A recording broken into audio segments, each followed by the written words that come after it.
ये भीम आर्मी पता है क्या है? ये नेता बनाने की फैक्ट्री है हमारी। ये हमारी नेता बनाने की फैक्ट्री है, ये हमारी लीडर बनाने की फैक्ट्री है। और जो नेता से तैयार होता है उसका कितना सम्मान होता है आपने देखा? उसका सम्मान इतना होता है कि जो लोग कभी किससे नहीं मिलते थे वो भीम आर्मी में तैयार हुए नेता को, जिले स्तर के नेता को बराबर में खड़े होकर फोटो खिंचवाते हैं। ये सम्मान दिया है भीम आर्मी ने कि भीम आर्मी के लोगों को और इस भीम आर्मी को कमजोर करने के लिए कितने षड्यंत्र हो रहे हैं। लेकिन भीम आर्मी तब तक कमजोर नहीं होगी, भीम आर्मी तब तक जो है टूटेगी नहीं जब तक इसका कार्यकर्ता लड़ना बंद नहीं कर देता। जिस दिन इसका कार्यकर्ता लड़ना बंद कर देगा, नेताओं की क्या हैसियत है? नेता से कार्यकर्ता नहीं होते, कार्यकर्ताओं से नेता होता है, समाज से नेता होता है। मैंने ये सुना है कि जिनका राज नहीं होता उनका धर्म नहीं चलता है, जिनका राज होता है उनका ही धर्म आगे बढ़ता है। और ये मैंने सवाल पिछली बार भी छोड़ा था बहुत बड़े मंच पे कि दुनिया में भारत से क्या बुद्धिज्म आज यहां अल्पसंख्यक क्यों? इसका कारण क्या है? तो इसका एकमात्र कारण यह है कि यहां उस विचारधारा को मानने वाले लोगों का राज नहीं। और तानाशाही कोई करे, चाहे वो भारत के प्रधानमंत्री हो या श्रीलंका के प्रधानमंत्री हो, तानाशाहों का हाथ एक जैसा होता है, उनको छोड़ के भागना पड़ता है। कल श्रीलंका में था, जिस दिन भीम आर्मी के लोग अनुशासन में तैयार हो जाएंगे ये भारत में भी होगा, आप देख लेना।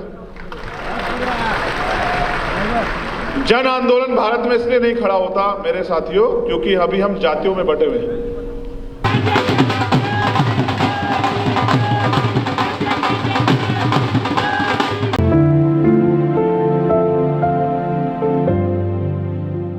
मैं अपनी बात की शुरुआत बाबा साहब अंबेडकर के एक संदेश से करना चाहता हूं और वो संदेश आगरा की पवित्र धरती पे 18 मार्च 1956 को बाबा साहब अंबेडकर ने दिया था। उन्होंने कहा कि मैं बड़ी कठिन परिस्थितियों में तमाम तरह के अन्याय, आरोप, अत्याचार, अपमान को सहकर इस कारवां को यहां तक लेके आ पाया हूं। अगर आप इसको आगे नहीं बढ़ा सकते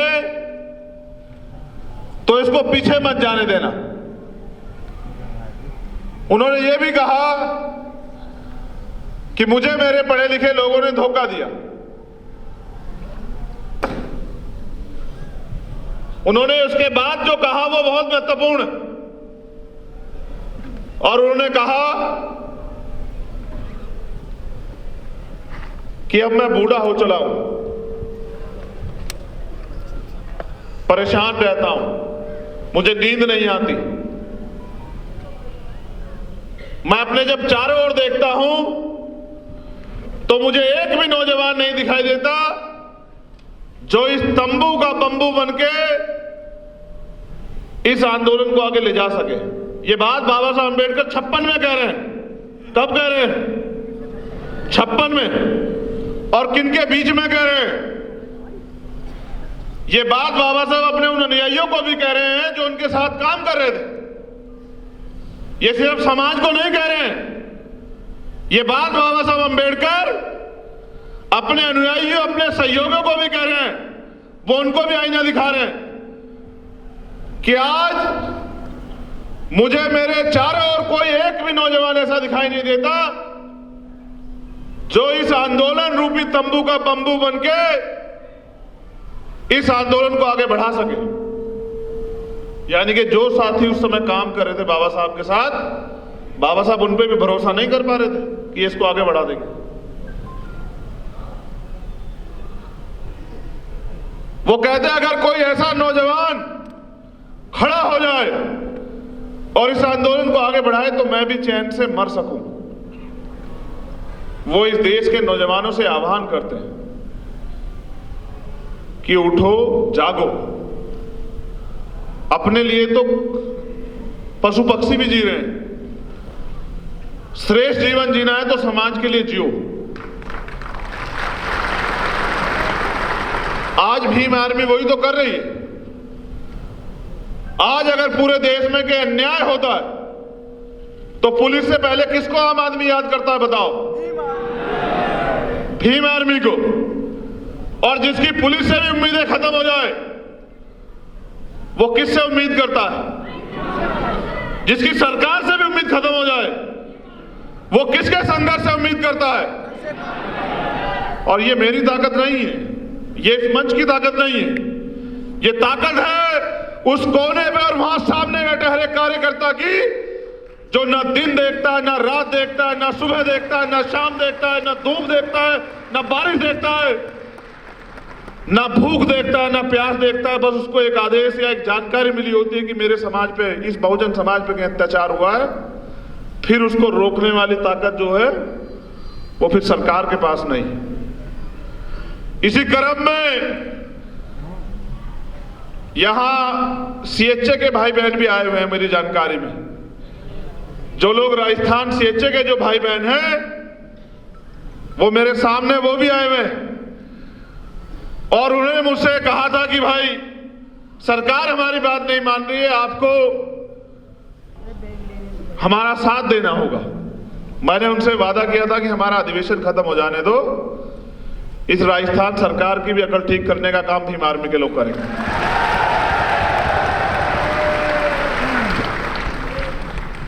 कमजोरों की, शोषितों की कोई सरकार नहीं होती।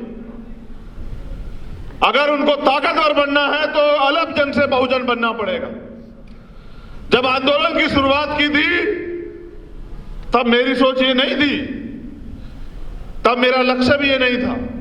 और मैं अपने अध्यक्ष जी से कह रहा हूं, अध्यक्ष जी यहां बैठे, ये सपना नहीं था अध्यक्ष जी कि एक दिन ऐसा आएगा कि एक विशाल मंच पे हमारा स्वागत होगा या हमें सुनने के लिए लाखों लोग आएंगे, ऐसा नहीं सोचा था।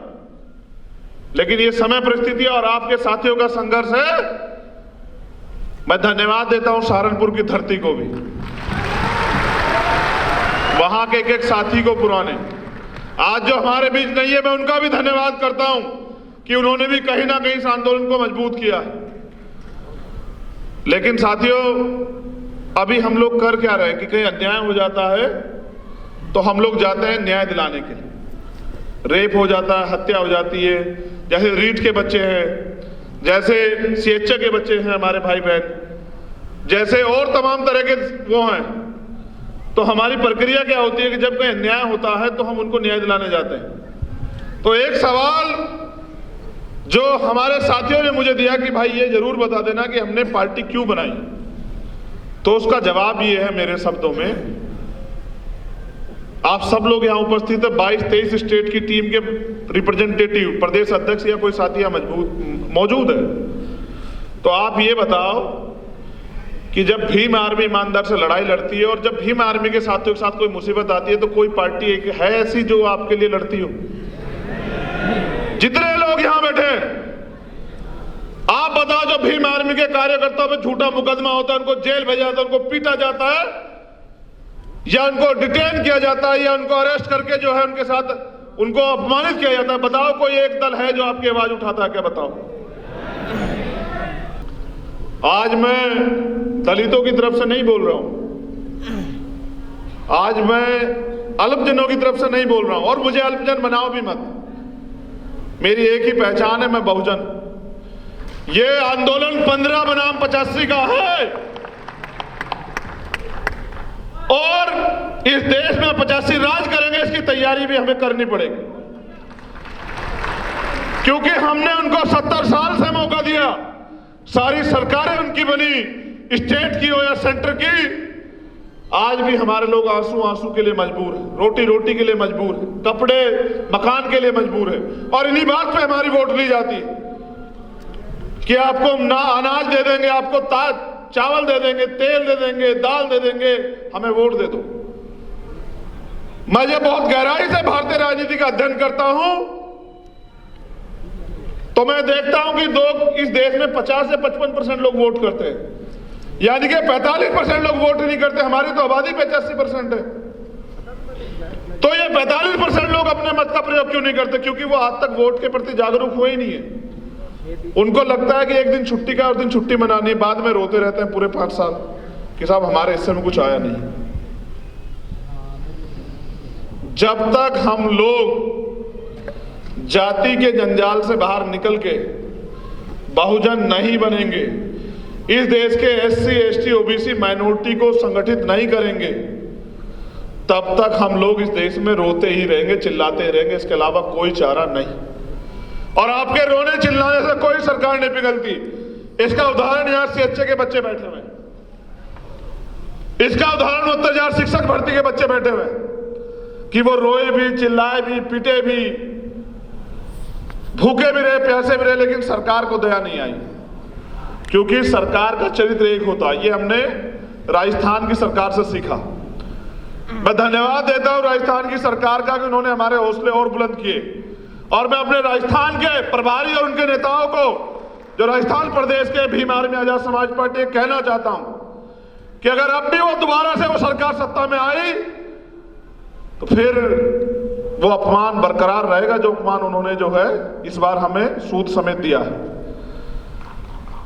उसका भी इंतजाम आप लोगों को करना पड़ेगा। साथियों, जब तक हम लोग कैडराई नहीं थे तब तक हम लोग क्राउड थे। भीड़ होती है। 2022 में सोचिए कि दोबारा से जीने का मौका मिला। कठिन समय था, मुझे भी बहुत वो लगा, मैंने बहुत मेहनत की थी, आप सब लोग जानते हैं। कोई ऐसा आंदोलन, एक आंदोलन ऐसा नहीं जिसमें मैंने कभी आपको निराश किया, व्यक्तिगत रूप से कह रहा हूं।